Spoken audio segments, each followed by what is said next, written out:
ways to win, 7 holy paths to hell, and your trip begins. 7 downward slopes, 7 bloodied hopes, 7 are your burning fires, 7 your desires.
to fall asleep again in case the dream begins again.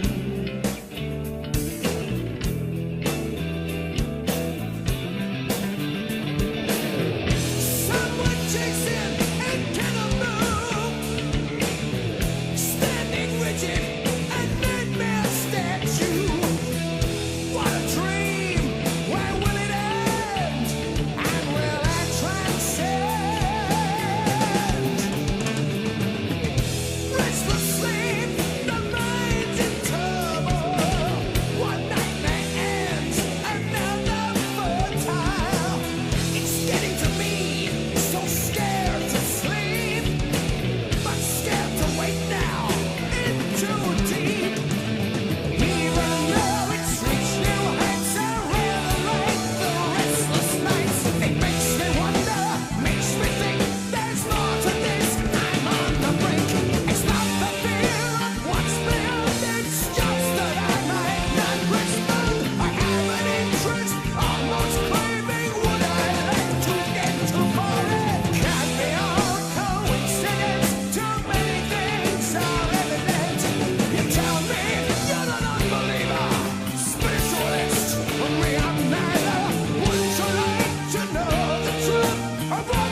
Feel the sweat break on my brow. Is it me or is it shadows that are dancing on the walls? Is this a dream or is it now? Is this a vision or normality? I'm seeing it for my eyes.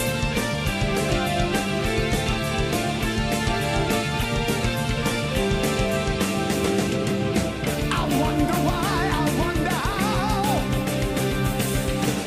But it seems that the power's getting stronger every day. I feel a strengthening a fire. But I'm scared I won't be able to control it anymore.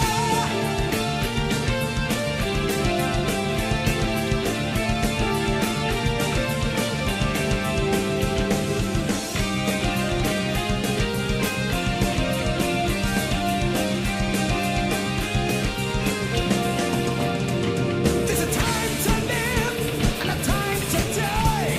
When it's time to meet the maker. There's a time to live, but isn't it strange that as soon as you're born, you're dying? There's a time to live and a time to die. When it's time to meet the maker. There's a time to live, but isn't it strange that as soon as you're born, you're dying?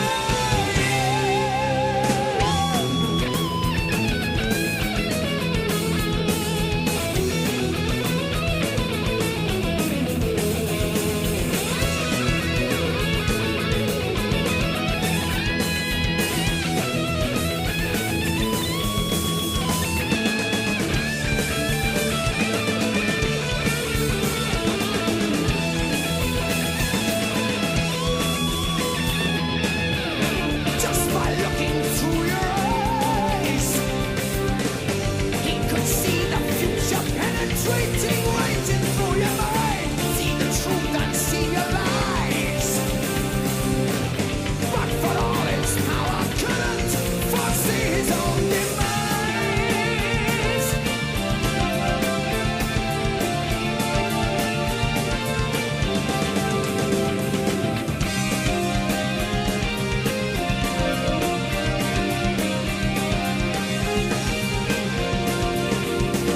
There's a time to live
hell. 7 downward slopes, 7 bloodied hopes, 7 are your burning fires, 7 your desires.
Thor Love and Thunder makes a terrible mistake with its dialogue.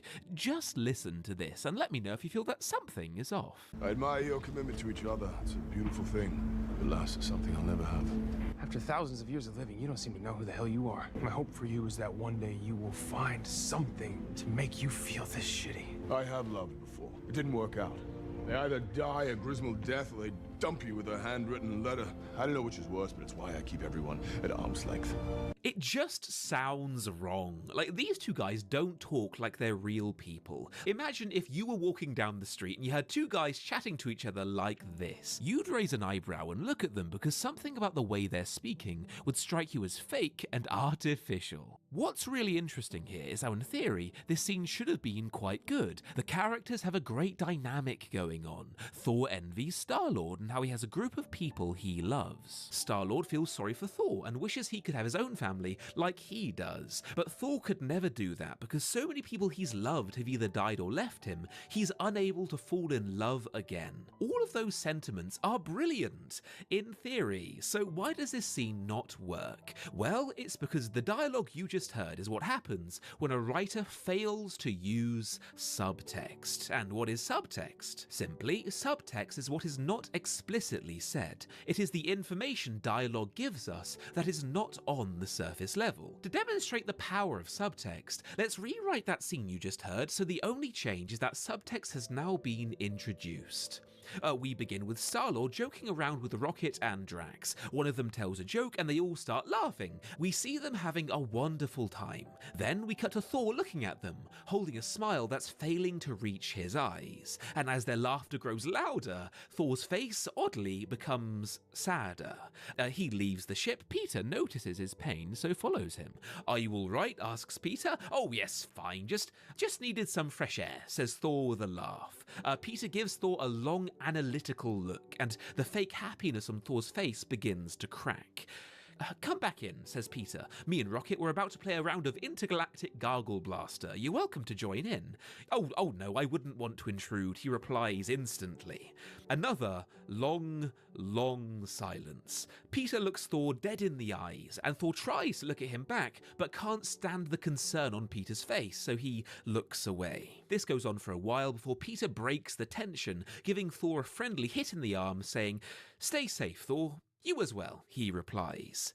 End scene. That exchange is the exact same scene, only now all of that meaning is buried beneath what the characters are explicitly saying. And look how much more authentic the characters feel. Now that dialogue isn't exactly Shakespeare, I'm not sure I'd want to put my name to it, but it gets the point across, because that is the power of subtext. Any dialogue exchange is suddenly so much more captivating and realistic when you employ subtext properly. When you analyse how real people speak, subtext is used in every other sentence. And what's quite fascinating about Thor Love and Thunder is how the device is used a grand total of about 1 time in the entire film. Again and again, information is explicitly said to you, the audience, and my god does it ruin this movie's dialogue. Here's another example. "No, leave me here.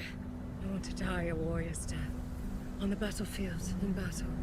And then I can claim my place in Valhalla." I appreciate this line sets up a joke about how she's gotten her own belief system wrong. Oh, I hate to break it to you, but for a warrior to get into Valhalla, you have to die in the battle. You survived. Oh, shit. Which is a joke of questionable hilarity, like many are in this film. But was it worth that stiff, fake-feeling line of dialogue, which gave very stilted exposition in order to set up this joke? Even if that joke were laugh-out-loud funny, I'd still say no, because it's such a stiff line, it makes her feel like a two-dimensional caricature rather than a real person, and worsening things, her, a Norse warrior, forgetting how Valhalla works. That would be like a Christian priest forgetting the object on which Christ was crucified. It's not exactly believable that they'd forget it. But anyway, if a little bit of subtext had been employed here, if she had simply said, "Leave me and let me die a warrior's death," making no mention of Valhalla, it would suddenly sound way better as a line. And you could still make the joke work alongside that if you really, really wanted to keep it in. Why would she need to mention it? They're both from the same culture. She would know that Thor understands what she means here. But if you ask me, the worst offender, by far the worst offender in Thor 4, are the multiple narration sequences. But the more he pondered a life with Jane, the more he feared losing that life. And although Jane didn't want to admit it, she was scared of loss as well. This whole section of narration, it really is a chore to watch. What I just played was a brief snippet. Korg goes on and on multiple times in this movie, explicitly saying aloud everything that went through their heads at the time. And it's because of films like this that narration in movies gets such a bad rap. I'd never say that narration in film is inherently bad, but it's quite interesting how often narration does feel like an endurance test. It is often the storyteller giving us a dry info dump, and we, the audience, have got to just sit there and slog our way through it in order to reach the stuff that is actually entertaining. Thor 4 falls for this problem, and it Thor 4 falls for this problem, and it falls... Thor 4 falls for this problem, and it falls for it hard. I can't say that line. I'm not even going to redo it. I can't even say that line. No, Thor 4 falls for this problem, and it falls for it hard. There we go. I said it, finally. This isn't to say that all narration is bad. I can think of a couple of examples that are really quite good, as they tell compelling, self-contained stories within the narration. Like Lord of the Rings does this, as did The Tale of the Three Brothers in the Deathly Hallows. Both of those are quite fun to watch, and now I think about it, The Naked Gun takes the piss out of the detective genre by having the protagonist narrate over himself as he's doing these ridiculous things, and it makes for great parody. The problem with the kind of narration that Thor Love and Thunder uses can be shown by simply playing said narration, because it all goes like this. But beneath his god bod, there was still a sad bod just trying to get out. Because all of the bods that Thor had worn over the years couldn't hide the pain that he was feeling on the inside.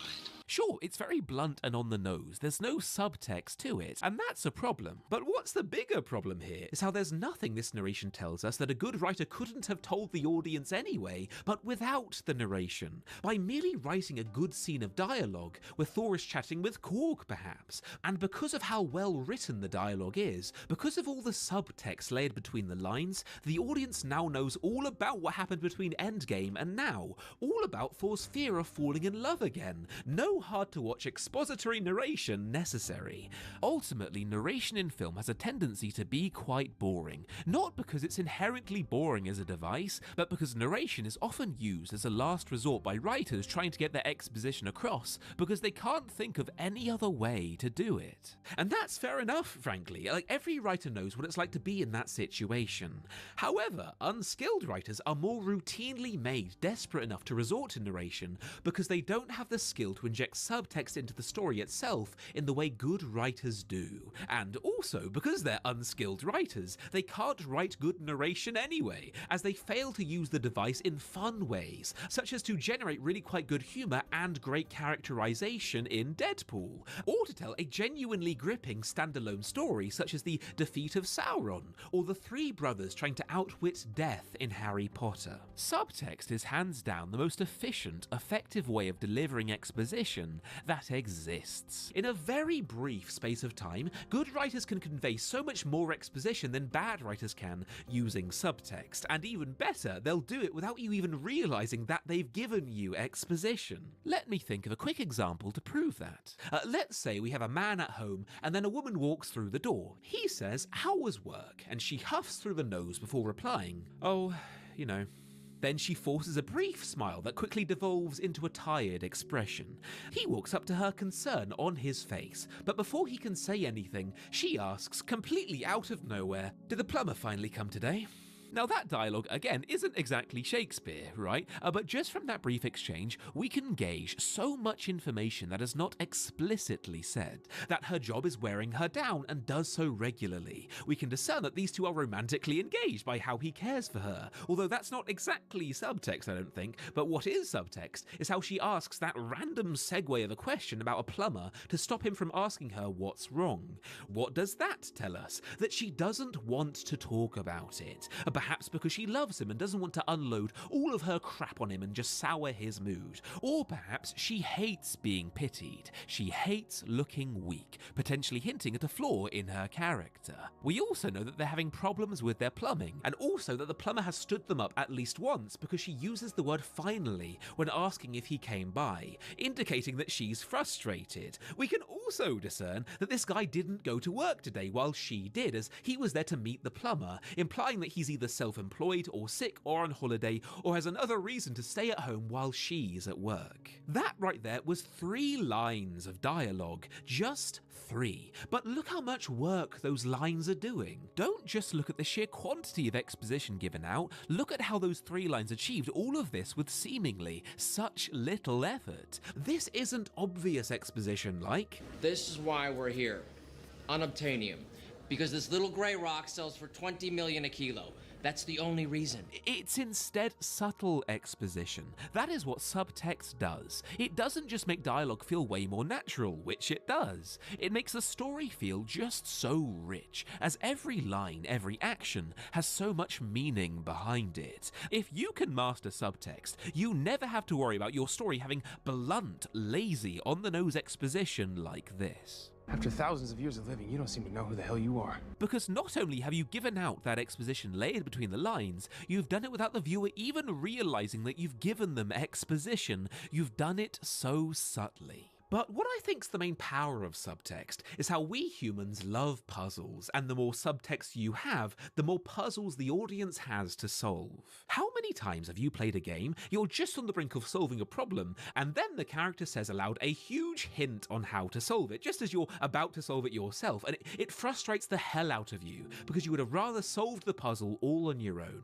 That is the principle behind subtext. We love it when we're challenged, and we hate it when we're treated like babies and our problems are solved for us. Andrew Stanton, the director of WALL-E and Finding Nemo, put exactly this sentiment down perfectly by saying, "It confirms something I really had a hunch on, is that the audience actually wants to work for their meal. They just don't want to know that they're doing that. That's your job as a storyteller, is to hide the fact that you're making them work for their meal. It's this well-organized absence of information that draws us in." I first started really understanding this storytelling device when I was writing with Bob Peterson on Finding Nemo, and we would call this the unifying theory of 2 + 2. Make the audience put things together. Don't give them 4.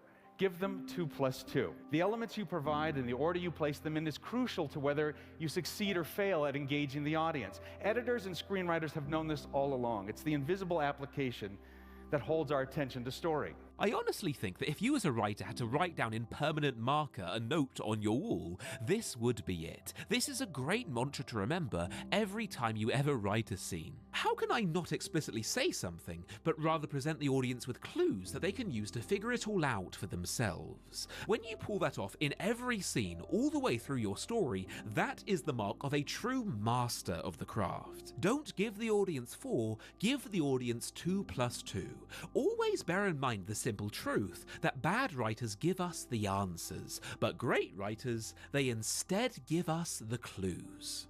I reckon Thor Love and Thunder would have been a way better movie if Taika Waititi had employed that mantra into his script. One other thing I'd like to say is that when I made this video, I nearly got fished.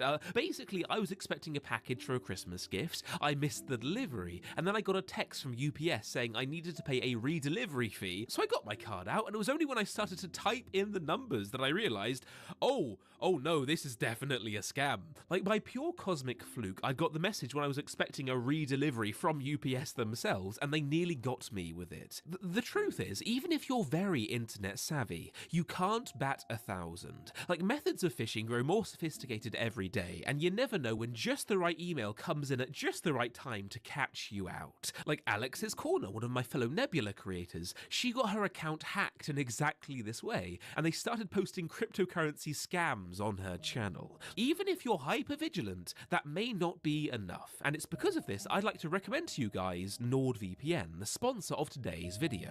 NordVPN is more than just a VPN. Like, sure, it allows you to browse the internet anonymously and break through all kinds of region blocks, which is very nice, but it also has threat protection, which detects phishing links and warns you not to click them, giving you the extra layer of protection against all those scammers out there. Nord also blocks malicious ads, it monitors the dark web to alert you if any of your passwords get leaked. It's more than a VPN, it's also a boon to your internet security. I've used Nord for 4 years straight now. It's been so useful to me. And if you'd like to join me in reinforcing your internet security, do click my link in the description and get a 2-year plan with 4 months extra for free. And the best part, Nord has a 30-day money-back guarantee, so you can try it with no pressure, and if you don't like it, get a refund with no questions asked. Again, do click my link in the description and get started with NordVPN today. Anyway, thanks for watching, keep writing, and I'll see you guys next time on The Closer Look.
This one now is falling, so I will adjust the legs a little bit so it doesn't fall quite much, fall back.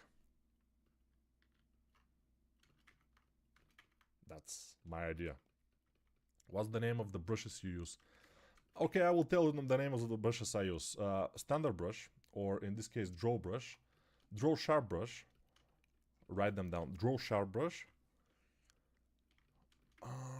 Also this one, which is called clay strips, and very importantly sometimes I use scrape fill brush. And of course the grab brush is one of the main brushes that we use. Grab brush is when you move things. In ZBrush it's called move brush, which is far more better name. I mean, it's better name in ZBrush, it's better. The name is far better in ZBrush, but doesn't matter. We don't work in ZBrush right now. We are working in Blender, so we have to remember that. And don't mock ZBrush, because ZBrush is a very good software. According to many, including me, ZBrush is the better sculpting software, but from the free softwares, Blender is obviously the best, and Blender is better than all other paid softwares in my opinion, except for ZBrush for sculpting. This is just my opinion, of course. You don't have to agree with it.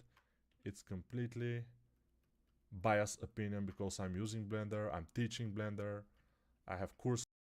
So, anything now, like moving forward, it happened, you can't take it back? I'm gonna make the world hate me. I'm gonna make the world hate me. I'm gonna be like, I'm gonna be the super villain. I'm gonna make this whole thing crumble. People like the villains. Yeah, they do. I definitely agree. They definitely do. I'm gonna ruin everything for everybody. Let's just go ahead, rip the Band-Aid off, show you the most ridiculous thing I've ever found on this show. What? What? What? So normally I only look at stuff out of bounds, but in order to look at everything out of bounds, I can also just call in everything that is in each chapter into the game world. And when I was doing that to find stuff out of bounds, like I said, I found this. And once I found out which folder this animation was from, there was another character in the same folder that you can also call in. So then I found this. Oh no. No,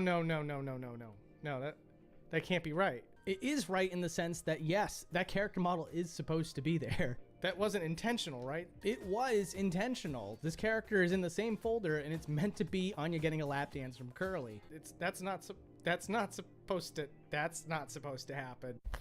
Okay, maybe that's not supposed to happen, but obviously it's one of the most absurd developer gags I've ever seen ever. And it felt wrong to be the only person reacting to this, so I brought in a good friend of the channel, Vinny Vinesauce, to see what he thought before I published this episode. What am I looking at? Well, this certainly puts an end to all the people complaining about the fan creations. I don't know if this increases my enjoyment. No, you know, it doesn't. I'm just going to put it out of my mind as soon as we're done here. But wow, that is actually shocking that that's in the game. All right, well, on that note, welcome to another episode of an ongoing series where we basically take the camera anywhere we want to try to find secrets and new discoveries to some of our favorite games. And today we're going to be covering mouthwashing. Not only are we going to be covering mouthwashing, but we're also going to be using a camera made by Jade, not the no-clip camera that all of you know about. This one's made from the ground up so we can look at even more stuff out of bounds. And we're also going to have one of the developers on to answer some of the questions of some of the stuff that I found. And let me tell you, there was stuff that was definitely found, so let's jump into that. In the chapter where you find a working cryo chamber, if you take the camera behind one of the non-working cryo chambers, you can find another Easter egg. You got yourself 2 of the Pony Express mascots sitting around eating a piece of meat on a plate with 2 cups. Very, very cute, kind of.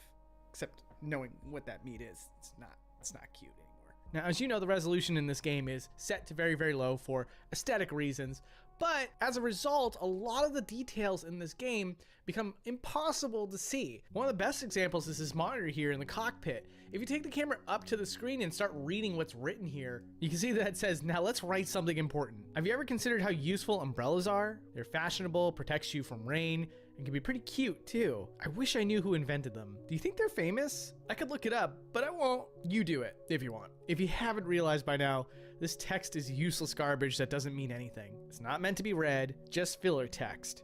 But that won't stop me from wishing you a good day. On the off chance that you're even actually able to read this, I wish you good things. I hope you're doing well.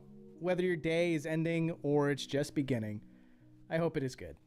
I'm just writing until the screen is full. I should have done the Lorem Ipsum thing, and I'm starting to regret that I didn't. Is it too late to start now? And then the rest of it is, in fact, in Lorem Ipsum. Except for the very end where it says, quote the Raven. And we're still not done with Easter eggs. In Chapter 2, if we take the camera underneath the map and go all the way over here, you can find a picture of some sort of creature. And it wasn't until I did a little bit of digging that I found out this is a character from another Wrong Oregon game called How Fish is Made. In fact, if you go to the Steam page for the game, you can see a little gif of him dancing right here. Next up is the scene where you find the TV in the warehouse, and if you zoom the camera out, there's a cool looking pattern to the boxes and how they're structured and everything. Also, I full brighted the floor here so that you can see the texture of the floor better, but more importantly than that, somebody's legs are sticking out of the environment, and it's none other than Curly. Now, why is Curly's legs sticking out of the ground? Well, that's because Curly has a little Easter egg that the player can find in-game. If you go over to this part of the environment, you can get spooked by Curly. And not only that, if you take the camera out of bounds now, you can see that Curly is humongous. And there's also a developer cube that's hidden underneath this map that is tied to the coding of this section. So this next one is really special. It's the title screen of the game, and when you pan the camera out normally, you could see another version of the panel that shows the sunset. But like I exampled earlier in this episode, if you start putting things back into the map that is supposed to be for this particular scene, you could see a completely unused title screen. Now my question is, why did you make a whole separate title screen when you already had one here? Granted, it doesn't look like it's fully modeled, but still, it looked like they were on their way to something, so I ended up asking the developer, Jeffrey Tomek. Yeah, so we used to have this whole like diegetic menu concept for the game where Curly's whole setup with all the screens and stuff would be laid vertically. So we'd have like, you know, all the kind of medical equipment stack you would have like on attached to like the IV thing and the little card and all that stuff. And so that was going to be a big stack. It was going to have this set of like 4 screens. They would have the different menu buttons on them. And if you select any of those things, the camera would zoom into that and show like the more specific options. Like, you know, it would zoom into the options menu screen, and then the actual menu would appear inside that. The reason we cut it was both just like scope, like it was just complicated, but also we're running the game at 640p, which is actually pretty low resolution wise, and text that appears in 3D space can become very hard to read very quickly. So mapping something like diegetically like that ends up being a big problem. And in one of the last few scenes of this game, you get this part where you're just dropping through here, and there's trees, and then there's like graves. It happens all so quickly though. But what's really cool is that if you take the camera over here, you can see inside the casket, and inside the casket is Daisuke, which obviously you don't get to see Daisuke inside this casket. Not only are you moving way too fast to ever be able to catch that, but secondly, the casket's completely closed in, so you wouldn't be able to see his body. But on top of that, when you get to the graveyard scene, every single casket that's in this scene has Daisuke inside of it as well. And speaking of Daisuke, we're going to do another close-up of the character's face because, again, the game's resolution is really low, and so you might not think to take the camera right up to it to see how different it is from the regular Daisuke. In fact, now we're on the topic of looking at character models, like, for example, Curly before the accident.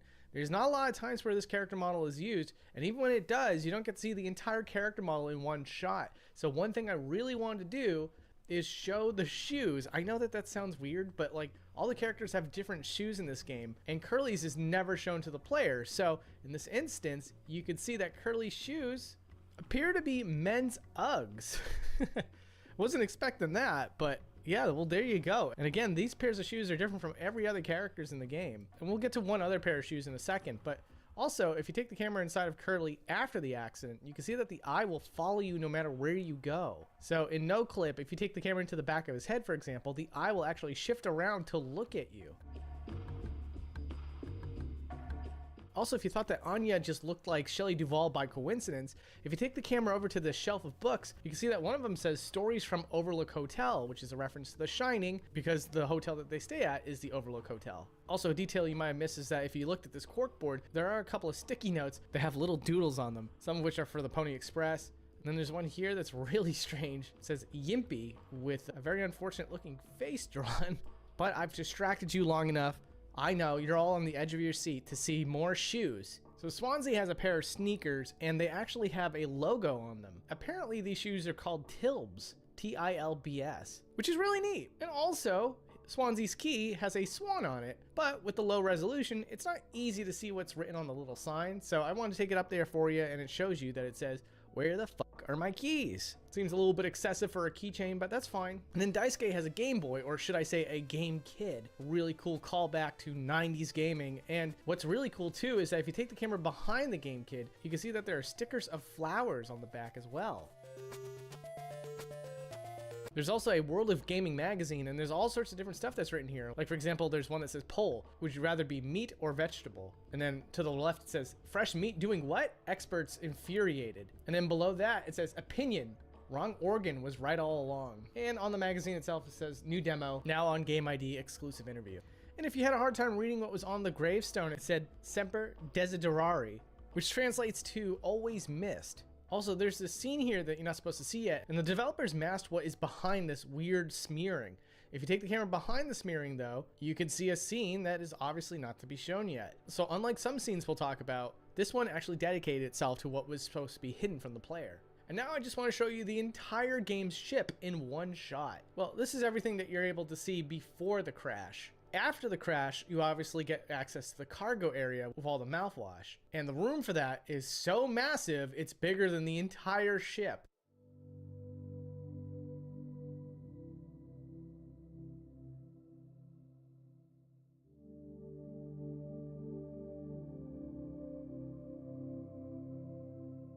And then here's something that's resting above the player at all times, and I was curious, what the heck is the deal with this? It's attached to the player model, so whenever you walk around, you can see it walking with you. And of course, if you're standing still, you can see it breathing with you. So what is it? What is it doing?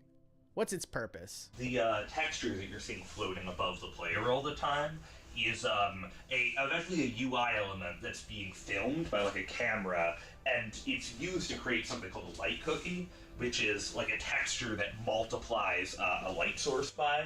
So it means like you can effectively apply like a mask or like a filter over a light, which is what we're doing for the light gun. So every time you use the code scanner, every time you use it, you're seeing like that kind of barcode effect, and that's just what's hovering above your head.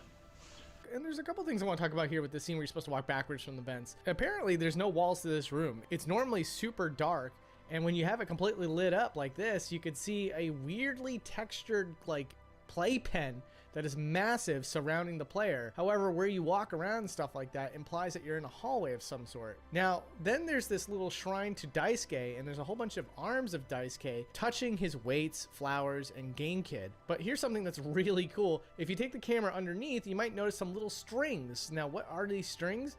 It's actually Daisuke's arm, because if you go all the way to the bottom of these strings, you can find the rest of a teeny tiny mini Daisuke body. And then I wanted to pan the camera out when you're holding Curly, because when you do, you realize Curly's not that big, or maybe it's not so much that the character model is small, but it's like in a different plane of existence essentially, and so panning the camera out will make him shrink or enlarge in ways that normal objects in the environment don't. And this one will mess with your head. Apparently this scene where Jimmy shoots Swansea, it's got that cool shadow casted look, but apparently if you could turn on all the lights, you'd see that the character models are not just the regular character models, which is shocking to me. No, instead, they're lime green, and the objects like the chair and the gun are pure white. And this whole scene actually is resting well above the graveyard. Yeah, that's right. I'm showing you a zoom out of the graveyard right now by association of trying to tell you where this scene takes place. Also, that scene where Jimmy is walking towards Curly, it's not too far off from where you were before with the TV and Curly hooked up to all those valves.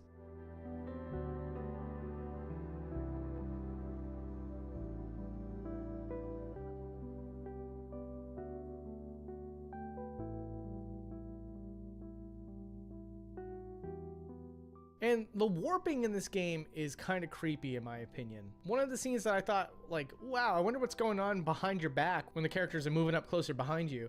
And you can see here that everybody that was in their original positions just sort of warped to where you end up seeing them next. And the same could be said for Daisuke. When Daisuke comes to you about Anya, he first starts off in the void. He's actually completely unlit too. So first I had to light him up just to prove that it was Daisuke here. So here you go. And then when they do warp him into position for the scene of the game, you might remember that when you start walking around the ship, you turn around and he's just sort of like always a little bit behind you, but he's also never walking with you. You always have to have your back turned before he catches up. So I decided to show you what that looks like from another angle, and surprisingly, he's constantly warping. Also, you might remember that scene where Curly checks in on Anya, and then there's the revelation that Anya shares. And during that revelation, there's a cutaway scene where Anya's angle is shifted and she's in the void, like the darkness of space almost. Taking the camera out will show you that she's still in the ship and she's actually still in the same position as well. It's just that the camera angle is shifted, and what's changed is that there's a whole bunch of black walls that get shoved and pushed all over the place to cover her up completely. That way the cockpit is never seen during this part. And then for the last few chapters of the game, I noticed that when you pan the camera out just a little bit, you see this weird mask, and I was like, what the heck is this? So since this is not an Easter egg, I thought it was appropriate to ask Jeffrey, what's going on here? Yeah, so that used to be the scare that popped up when you were looking away in the, you have to look at the vent segment. So, when the player would look away, that would kind of rise up in front of their screen. Now, it looked really silly, so we switched it out for the Daisuke face scare we have now. But back then, that's how it worked, and I never ended up removing it, because when I switched out the code, the second you rip out the code that makes it rise up, the player never sees it again, unless they up the FOV, as some players found. So that's why we decided not to take it out at this point, because it's kind of funny. Also, you might remember the inventory of the game, right? So if you take the camera and move it around during this scene, there's actually just a texture that's hiding the void. And that the objects, of course, are all 3D, but where they really are in the game world is several feet up into the air above the game map. And this is true anytime you play the game. Also, here's a little bit of immersion for you. During the scene where Swansea's banging on the door, if you take the camera on the other side, you can see that his character model is there, although he's not animated. His character model is essentially queued up and ready to go for when his character model does smash through the window and is about to get through. And then you guys might remember this very infamous scene where Daisuke crawls up into the vent. And of course, I just wanted to see what happens when you do. Now, for some of you intrepid explorers that use the no-clip version of this camera, you might remember that the void has no refresh, but with the camera made by Jade, we can see a crystal clear exact moment when Daisuke actually disappears from the scene. And then for this scene with the eyeballs and stuff, there's a lot to be shown out of bounds. I think just the fact that there's a giant floating eyeball in the void is pretty amazing, but there's also a ton of textures of eyeballs as well hanging out in the void. And then towards the very, very end of the game, you might remember this scene here where you can see the Pony Express mascot and the moon behind him. I wanted to take the camera to show you the immersion breaking here, that the texture of the moon is in fact just that, a texture, and that where you are is still inside the warehouse. Next up is the ultrasound scene, and if you take the camera inside the body when you have the ultrasound activated, you can see all the bones and also the fetuses of the ponies inside this model. Now surprisingly, the color of all these things is bright red. And I know some of you are going to be asking, like, what about the actual fetus itself with the face and everything? Is that inside? And I couldn't get it to appear. I don't know if it's just something that's supposed to show up on the ultrasound itself only, but I looked all over when it's supposed to be in the scene and I couldn't get it to show up. And now it's time to explain how the looping hallways work. So this is from the very first chapter of the game, and you're walking around and you might notice that the hallways are just way longer than you would ever imagine. Well, the truth is that the hallway isn't all loaded in at once, and it's because it loads and unloads chunks of the hallway as you walk around. And also as you're walking around, those hallways have triggers, and then when your character walks past the trigger, it tells the game which part of the hallway to actually load in. And then for the Bizarro sequence, a lot of people want to know what it looked like when you zoom the camera out. And as you can see, that water layer is one giant circle, like massive, massive circle. Those little black dots that are on top of the circle, that's all the ladders and warning signs that you would normally see, and they are not tiny either. So that just gives you the idea of the sense of scale for this circle. It's really, really huge. Okay, so you might remember this scene where there's a whole bunch of staircases, and normally it's completely unlit around the staircases, allowing a greater sense of depth that the player can't see. However, if you make the lighting neutral, you can see where all the staircases start and end, and also the walls and the doors that are at the top of all these staircases. It still looks like a mangled mess even from this angle, but at least now you can kind of get a sense of what is actually in this area. And now we're going to start talking about faces, starting with the Curly faces in the final chapters. You can see Curly's face in the floor of this hallway, but if you pan the camera out, you can see that there's several faces that makes up this effect. And then there's the scene with the vents with the pony abomination, and you have to avoid it. You know what I'm talking about. But well, I think everybody knows that the infinite looping environment happens here in this scene as well. But just alone, you know, just like without looping or warping or loading in anything at all, the environment is still really massive, which is very surprising to me. Yeah, it makes a cross shape, and of course, you know, you can go in any direction you really want. I'm just surprised by how much of it is already there, though, before it has to do any sort of development trick. This one's kind of stupid, but I thought about it while I was playing the game, and I just want to show you guys that there's this scene where Swansea takes the little umbrella out of his drink, and I just want to know where it goes. In truth, the object just disappears once it's outside of the player. And I thought this would be hilarious. Obviously, there's no character model attached to you in most cases in this game. And so when there's the scene where you're cutting the cake with a knife, you can look at it from another angle and just see a phantom knife cutting into a cake. It's, when you really think about it, it's kind of funny. And of course, a lot of people want to know what happens when you combine objects, and this little contraption sort of covers up everything so you can't see what happens. I think to nobody's surprise, the objects that you put in just disappear and immediately get swapped in with the object that it combines into. And again, another scene where it should be no surprise to anybody, but there's this cleverly angled scene where Jimmy's covered up by the bottles of mouthwash.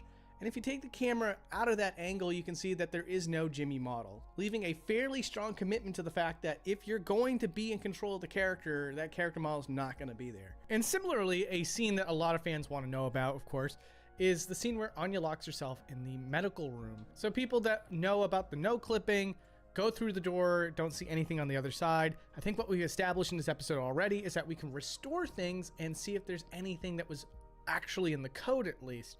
And I did restore the medical room. This is what it looks like. There's no Curly, there's no Anya. There's nothing in the list of objects that I can summon Anya or Curly. They just don't exist in this chapter. So there is no Anya, but the medical room does technically exist. And then here's the scene where Swansea finishes off Daisuke. Normally the camera's angled in a way that you can't see the action, but this is what it does in fact look like. It